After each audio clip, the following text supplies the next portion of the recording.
চিপাঝাৰত গোৱালিনী নৃত্যৰ গ্ৰীষ্মকালীন কৰ্মশালাৰ সামৰণি। অসম চৰকাৰৰ সাংস্কৃতিক পৰিক্ৰমা বিভাগৰ অধীনত দৰং জিলা প্ৰশাসন আৰু চিপাঝাৰ সাংস্কৃতিক কেন্দ্ৰৰ উদ্যোগত সাংস্কৃতিক অনুষ্ঠান নান্দিৰাগৰ সহযোগত ৭ জুলাইৰ পৰা চিপাঝাৰৰ নাৰিকলী শিৱ মন্দিৰ সভাগৃহত অনুষ্ঠিত গোৱালিনী নৃত্যৰ গ্ৰীষ্মকালীন কৰ্মশালাৰ সফল সামৰণি হয়। কৰ্মশালাখনত চিপাঝাৰ সমষ্টিৰ বিভিন্ন প্ৰান্তৰ 50 গৰাকী ছাত্ৰীয়ে গোৱালিনী নৃত্যৰ প্ৰশিক্ষণ গ্ৰহণ কৰে। সামৰণি অনুষ্ঠানৰ সৈতে সংগতি ৰাখি এখন সভা অনুষ্ঠিত হয়।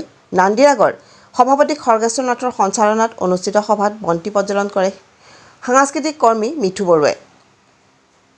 শিক্ষাৰ্থীসকলে সভাত গোৱালিনী নৃত্য প্ৰদৰ্শন কৰি উপস্থিত ৰাজ্যক আপ্লুত কৰে। সভাত কেইবাগৰাকী অভিভাৱকে অসম চৰকাৰৰ সাংস্কৃতিক পৰিক্ৰমা বিভাগৰ লগতে নান্দিৰাগৰ উদ্যোক্তাসকলক ধন্যবাদ জ্ঞাপন কৰে। নান্দিৰাগৰ সম্পাদক দিলীপ নাথে আঁত ধৰা অনুষ্ঠানত চিপাঝাৰৰ সাংস্কৃতিক উন্নয়ন বিষয়া মনীষা মহন্তই শিক্ষাৰ্থীসকলক অসম চৰকাৰৰ সাংস্কৃতিক পৰিক্ৰমা বিভাগৰ প্ৰমাণপত্ৰ বিতৰণ কৰে। একেদৰে সভাত সাংস্কৃতিক উন্নয়ন বিষয়া কাৰ্যালয়ৰ দীনেশ গোস্বামী, শ্যামল গগৈ প্ৰমুখ্যে কেইবাগৰাকীও বিশিষ্ট ব্যক্তিৰ লগতে বিভিন্ন প্ৰান্তৰ বহু সংখ্যক সাংস্কৃতিক প্ৰেমী ৰাইজ উপস্থিত থাকে। নমস্কাৰ।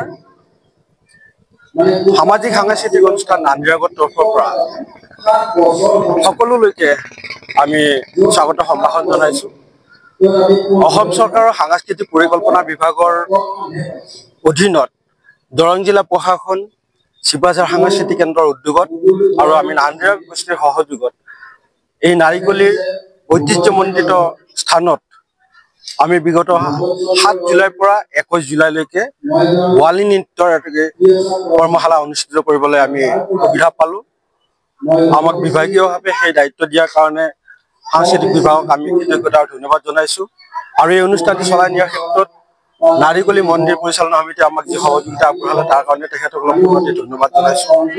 মূল কথা হ'ল অসমৰ বিভিন্ন প্ৰান্তত উঠি অহা প্ৰজন্মক লোককৃষ্টিৰ অন্তৰ্ভুক্ত কৰি লোককৃষ্টিৰ অমীয়া ৰসৰ মাজত সিহঁতক আগবঢ়াই নিবৰ কাৰণে অসম চৰকাৰে এক বিশেষ পদক্ষেপ লৈছে আৰু তাৰে অংশ হিচাপে আমি এই গোৱালিনী নৃত্যৰ কৰ্মশালাখন অনুষ্ঠিত কৰিবলৈ সক্ষম হ'লোঁ। এই 15 দিনীয়া কৰ্মশালাত আমি অকল সেই বিষয়বস্তুটোতে মানে ভিতৰত সোমাই থকা নাই। এই উঠি অহা প্ৰজন্মৰ ছাত্ৰীসকলক শাৰীৰিক, মানসিক, বৌদ্ধিক বিকাশৰ ক্ষেত্ৰতো আমি কিছু পদক্ষেপ গ্ৰহণ কৰিছোঁ। 15 দিনৰ 15 গৰাকী বিশেষ ব্যক্তিক আমি বিশেষভাৱে আমন্ত্ৰণ জনাওঁ। প্ৰত্যেকগৰাকী ব্যক্তিয়ে মৰেল লেচন, নীতি শিক্ষাৰ পৰা আদি কৰি শৰীৰ চৰ্চালৈকে ব্যৱহাৰিক জীৱনত তেওঁলোকে আগবাঢ়ি যাব পৰাকৈ বিভিন্ন ধৰণৰ শিক্ষা প্ৰদান কৰিছে। আৰু প্ৰতিদিনাই শৰীৰ চৰ্চা হয়, শাৰীৰিক ব্যায়াম কৰাৰ পিছত আমি ধ্যান কৰোঁ, তাৰপিছত সুশৃংখলিতভাৱে তেওঁলোকক এক ব্যৱহাৰিক এটা জীৱন দিবৰ কাৰণে আমি সদায় প্ৰচেষ্টা লৈছোঁ আৰু আমি আনন্দিত হৈছোঁ ছাত্ৰীসকলে এই দিশত কিছু পাৰদৰ্শিতা দেখুৱাবলৈ সক্ষম হৈছে। যিকোনো খবৰ আৰু বিজ্ঞাপনৰ বাবে যোগাযোগ কৰক 7896121996 লগতে 7002537271 আৰু 9854011916।